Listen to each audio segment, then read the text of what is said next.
UNED Derecho, videoclase. Soy Ciar Alzaga, profesora titular de Derecho del Trabajo y de la Seguridad Social de la Facultad de Derecho de la UNED y voy a tratar hoy el tema del derecho de reunión de los trabajadores en la empresa. Este tema forma parte de una red de innovación docente denominada Enfoque Multidisciplinar del Derecho de Reunión y que dirigen las profesoras María Núñez y Ana Isabel Luaces. En primer lugar, voy a exponer qué ha de entenderse por derecho de reunión o derecho de asamblea de los trabajadores en la empresa o en el centro de trabajo. El artículo 4.1f del Estatuto de los Trabajadores regula el derecho de reunión de los trabajadores en la empresa como un derecho básico. Encuentra este precepto a su vez desarrollo en los artículos 77 y siguientes del Estatuto de los Trabajadores y es a su vez desarrollo parcial del artículo 21.1 de la Constitución española que garantiza el derecho de reunión pacífica. El derecho de reunión de los trabajadores en la empresa es, pues, un derecho plenamente admitido en el seno de la empresa y se concreta en la celebración de las asambleas. El legislador no define expresamente lo que debemos entender por asamblea de trabajadores. Pese a ello, sí podemos entender por asamblea aquella instancia que permite el diálogo, el intercambio de ideas, el intercambio de opiniones, a su vez también el control por parte de los representantes unitarios del personal y la adopción posterior de acuerdos. Es pues una forma de democracia directa en la empresa. Este derecho tiene un distinto alcance o relieve constitucional en función del sujeto que convoca la reunión, en función de quién convoca la reunión. Así podemos hablar de reuniones sindicales que son organizadas por la representación sindical y que forman parte del núcleo esencial de la libertad sindical y, por otra parte, de las reuniones organizadas por la representación unitaria del personal que van dirigidas a todo el personal de la empresa, a todos los trabajadores, con independencia de que estén o no afiliados a un sindicato. En estas segundas es en las que vamos a centrar la exposición de hoy, es decir, en aquellas que son convocadas por los representantes unitarios del personal, que van dirigidas a todos los trabajadores y que se encuentran regulados en los artículos 77 y siguientes del Estatuto de los Trabajadores. Estas normas del Estatuto de los Trabajadores cumplen una doble función. Por una parte, pretenden armonizar el derecho de reunión de los trabajadores con el derecho a la propiedad privada del empresario y, por otra parte, pretenden regular una fórmula de participación directa de los trabajadores en la empresa. El ejercicio del derecho de reunión en la empresa no es ilimitado. El empresario no se encuentra obligado a reorganizar toda su actividad productiva para que se produzca la asamblea de los trabajadores.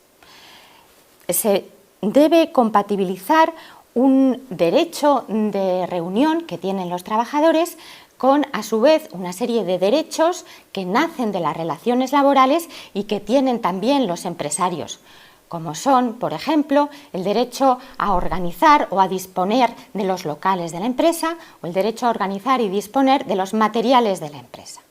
Dicho esto, es importante también destacar que el derecho de reunión de los trabajadores en la empresa debe interpretarse en el sentido que más favorezca a su ejercicio.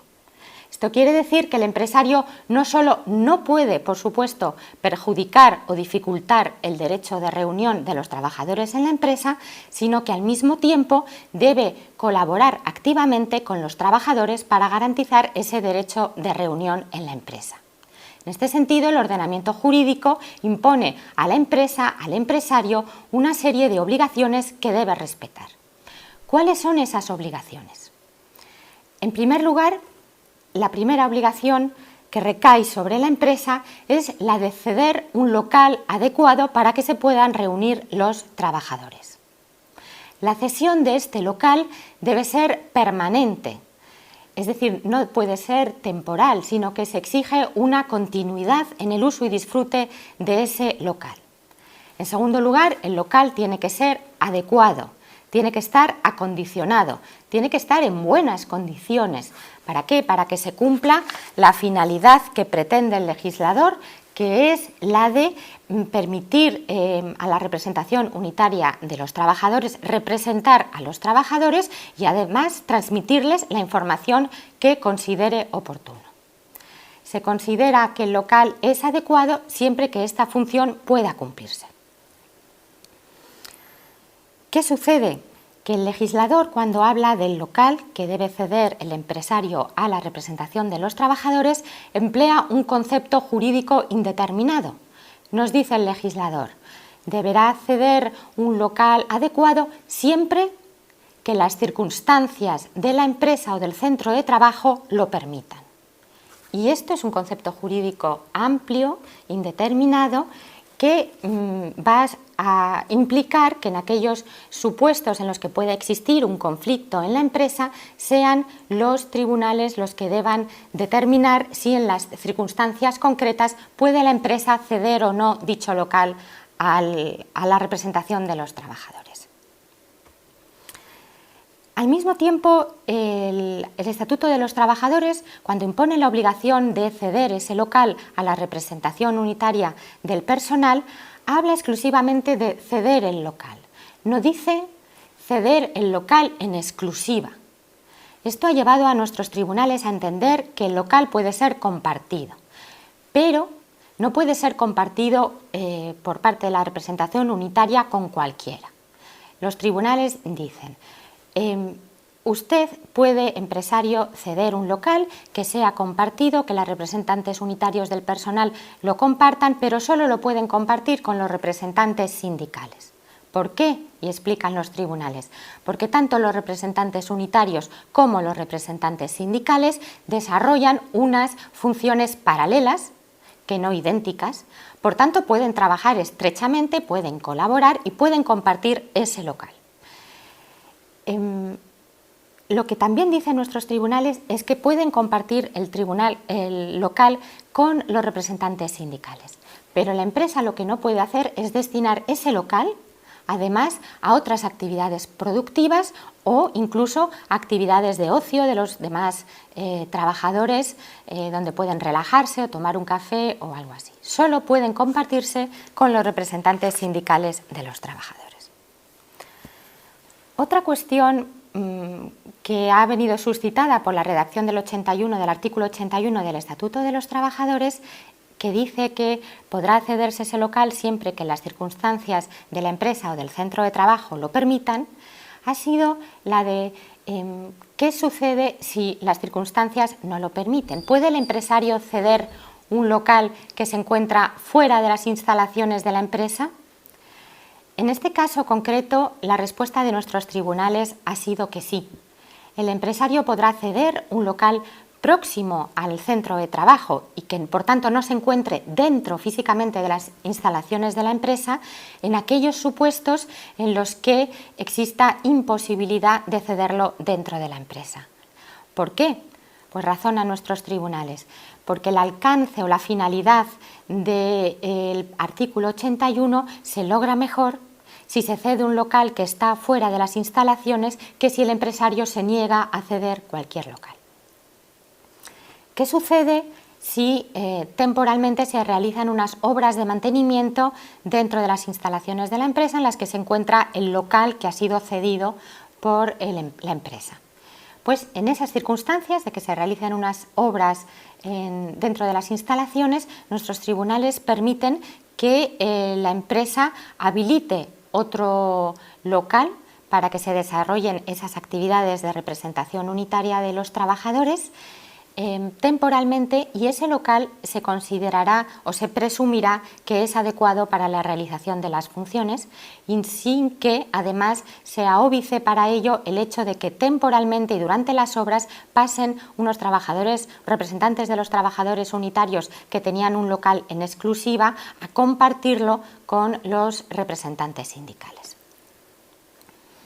Otra cuestión digna de interés es si el empresario cumple cediendo simplemente un local vacío a los representantes unitarios del personal o si además deberá ceder un equipamiento mínimo.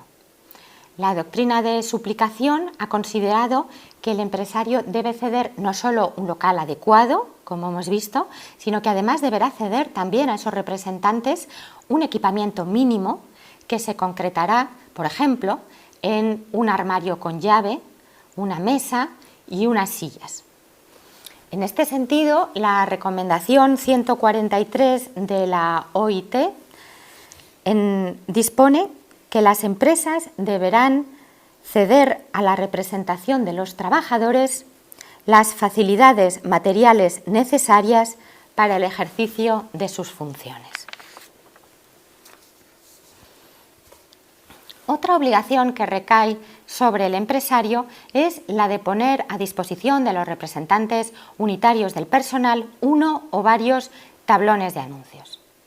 La finalidad del tablón de anuncios es, por una parte, garantizar el derecho de los representantes unitarios del personal a transmitir la información a los trabajadores y, por otra parte, el derecho de los trabajadores a recibir la información que le quiere transmitir la representación unitaria del personal.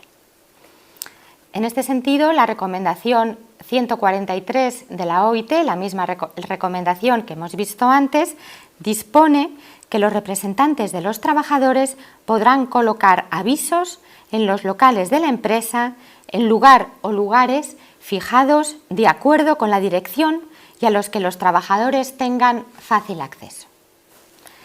El artículo 81 del Estatuto de los Trabajadores hace escasa referencia al tablón de anuncios. Sin embargo, el artículo 8.2a de la Ley Orgánica de la Libertad Sindical en relación a los representantes sindicales sí hace mención expresa y desarrolla el tablón de anuncios. En concreto, señala que el tablón de anuncios deberá encontrarse dentro de las instalaciones de la empresa o del centro de trabajo y también en un lugar de fácil acceso. Por interpretación analógica podemos entender también que el tablón de anuncio de los representantes unitarios deberá encontrarse, por tanto, dentro de las instalaciones de la empresa y en un lugar de fácil acceso. Una cuestión relevante, de interés y que ha llegado incluso, como vamos a ver ahora, al Tribunal Constitucional, que tuvo que pronunciarse al respecto, es la de si el correo electrónico puede ser considerado un tablón de anuncios virtual. Es decir, si tiene derecho la representación de los trabajadores a exigir que un medio de producción de la empresa que ha sido destinado inicialmente a funciones de producción de la empresa pase a ser utilizado por las representantes de los trabajadores para comunicarse con ellos y transmitirles información. Las cuestiones que se plantean son muchas. Por ejemplo, ¿qué sucede en aquellas empresas en las que no existen estos equipamientos informáticos y los trabajadores no tienen dirección de correo electrónico? ¿Debe la empresa equiparse con estos infraestructura informática y dotar de cuentas de correo electrónico a sus trabajadores?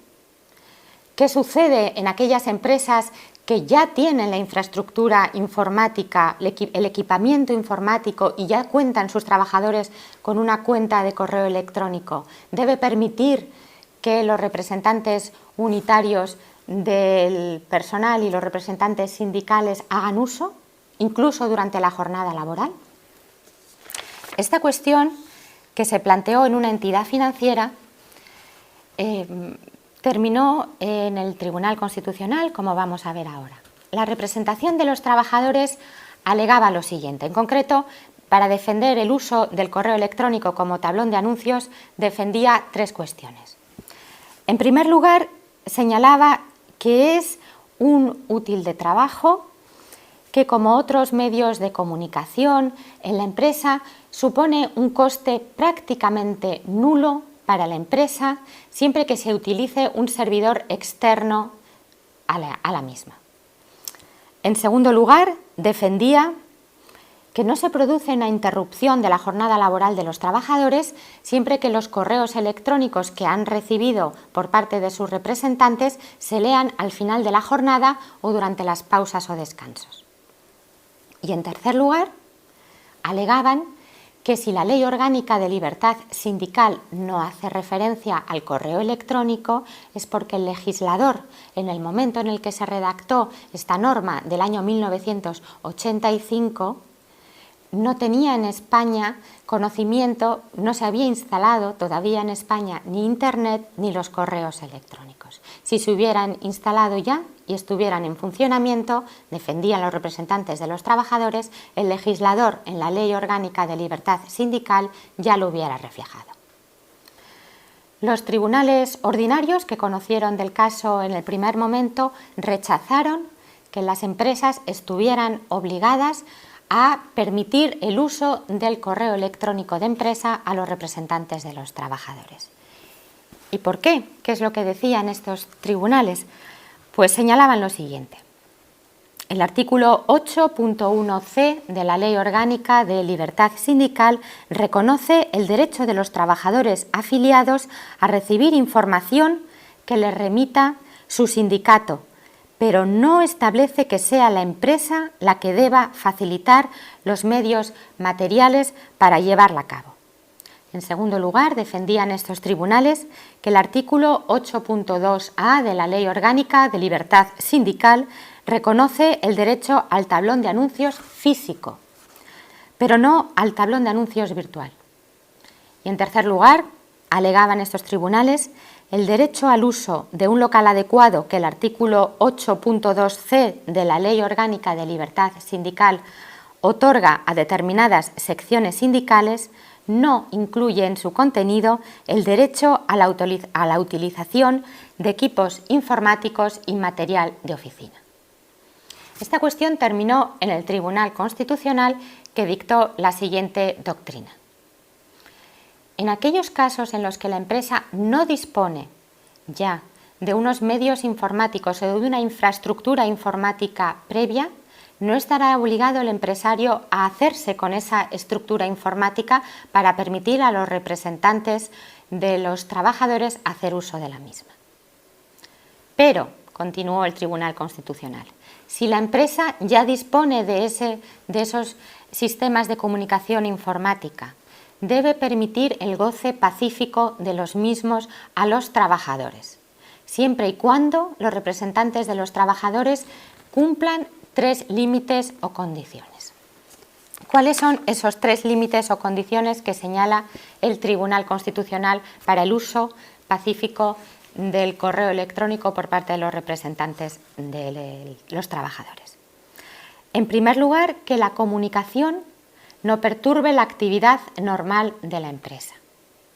Considera el Tribunal Constitucional que no se perturba la actividad normal de la empresa por enviar correos electrónicos a la dirección de correo electrónico de los trabajadores, incluso durante la jornada laboral. En segundo lugar, considera el Tribunal Constitucional que será un límite que la comunicación electrónica por medio del correo electrónico no perjudique el uso específico empresarial preordenado. Es decir, que no prevalezca el interés de los representantes de los trabajadores sobre el interés de la empresa. Y en tercer lugar, que la utilización de este correo electrónico no suponga un gravamen o un coste adicional para la empresa. Y nada más. Permanecemos a su disposición para lo que necesiten en la asignatura de Derecho del Trabajo y de la Seguridad Social del Departamento de Derecho de la Empresa de la Facultad de Derecho de la UNED. Muchas gracias.